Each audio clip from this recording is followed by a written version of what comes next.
चला मुलांनो, आज मी तुम्हाला एक गोष्ट सांगत आहे. झाडे लावा, झाडे जगवा. एकदा एक ससा निवांत झाडाखाली बसला होता. मस्त झोपेच्या डुलक्या घेत होता. अचानक त्याला श्वास घ्यायला त्रास होऊ लागला.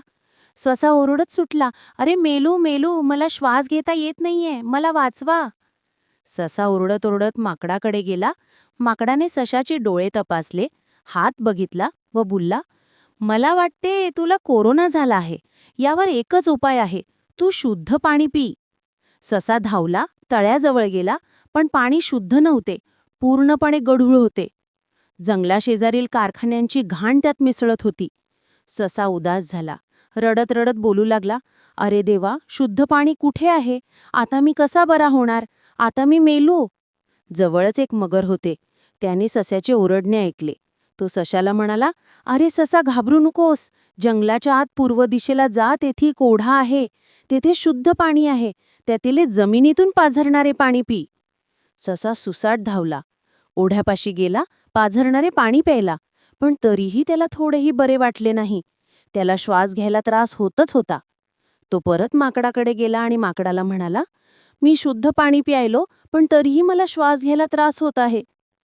माकडाने त्याला दुसरा सल्ला दिला, तू आता हत्तीकडे जा. हत्तीदादाच तुला उपाय सांगतील. ससा धावतच तिकडे गेला. हत्तीने त्याला पाहिले व म्हणाला, अरे मला सुद्धा श्वास घ्यायला त्रास होतोय. एवढ्यात इतरही काही प्राणी हत्तीकडे तीच समस्या घेऊन आले. त्यांनाही श्वास घ्यायला त्रास होत होता. हत्ती सर्वांना म्हणाला की कोणती तरी महामारी वाटत आहे. मलाही त्रास होत आहे. यावर माझ्याकडे काहीच उपाय नाही. मला वाटते आपण सगळे जंगलाच्या राजाकडे जाऊ. त्यांनाही समस्या सांगू, त्यांच्याकडे काही उपाय असेल. सर्व प्राणी सिंहाकडे गेले. सिंह म्हणाला, अरे जसा तुम्हाला त्रास होत आहे तसा मलाही त्रास होत आहे. याचा उपाय माझ्याकडेही नाही. आता याचे उपाय फक्त आपले इष्टदेवता कल्पवृक्षच देऊ शकतात. सर्व प्राणी आता कल्पवृक्षाकडे गेले. सर्वांनी झाडाला नमस्कार करून त्यांच्या समस्येचे उपाय विचारले. कल्पवृक्ष यांनी डोळे उघडले व त्यांची समस्या ऐकून घेतली.